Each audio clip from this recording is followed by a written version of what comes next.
I was getting ready to go out on a blind date, and the doorbell rang and there was no one around, so I answered the door. Rubbing his eyes from the soap in his eyes, and he had a little tiny towel wrapped around his waist. I was wearing a towel. And I said, hello. We ended up by going out on some dates after that, and the rest is history.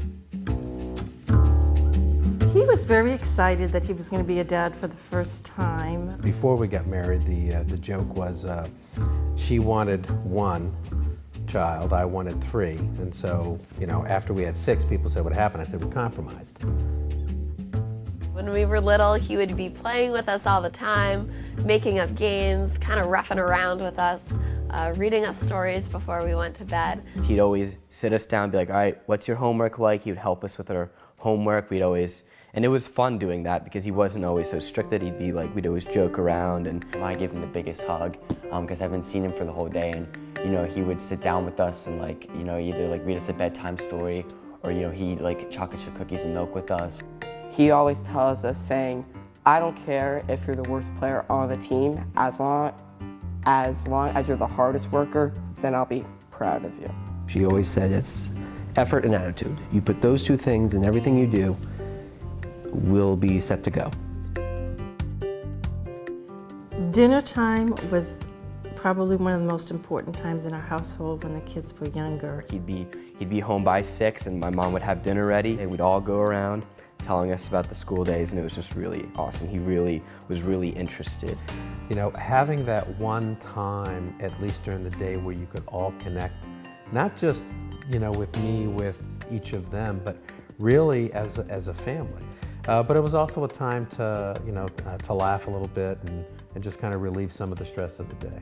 And as we got older, that sense of fun really continued. After dinner, we're all sitting around the table for more than an hour, talking and laughing and joking.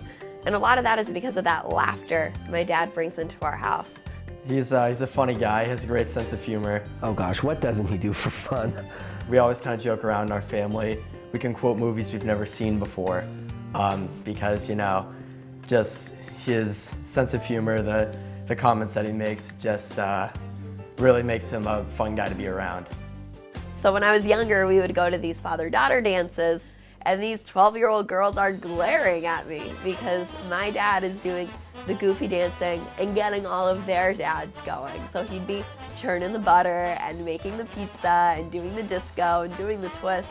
Even now, he still goes and looks for the security cameras in the grocery store and dances in front of them.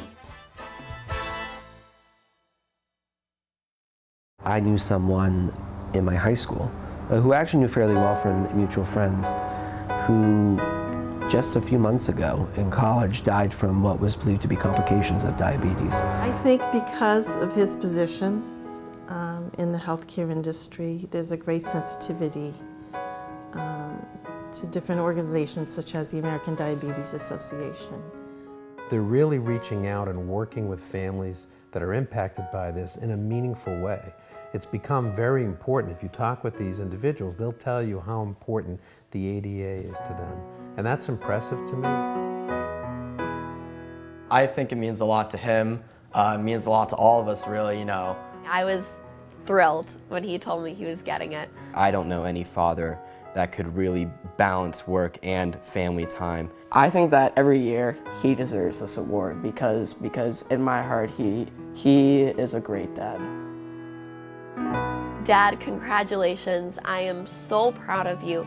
You've been an amazing father in our family, an incredible role model, something we can all really look up to and aspire to be. You've been so supportive and been there, for me especially, through everything. I'm happy now that we have a chance to be able to be here for you. Love you, Dad. Well, Dad, congratulations on being recognized as the Father of the Year. It's no surprise for us, obviously, because we've gotten to know you and admire you for not just who you are, but how you live your life. And I couldn't be a more grateful and proud son. Dad, keep growing that mustache. In all seriousness, congratulations. I'm very proud of you. You deserve this award. Hey Dad, congratulations. You definitely deserve this award. I'm really proud of you and I love you. And you're definitely the best father anyone could wish for. I love you, Dad, a lot. I'm really happy that you got nominated for this award. You have been in my life for 18 years now, and I'm really happy that I have someone I can always look up to. And I am so happy that as my future progresses, that you are going to be on the path with me. Dad, I'm proud of you and I love you very much, and in my heart, you will always be Father of the Year. Gary, on behalf of our entire family, we just want to thank you for your passion for family life, your passion for community service, and also your passion for all your work that you do in the healthcare industry.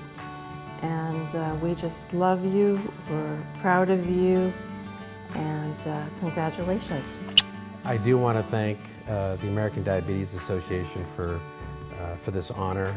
I'm humbled by it and appreciate the great work that they do.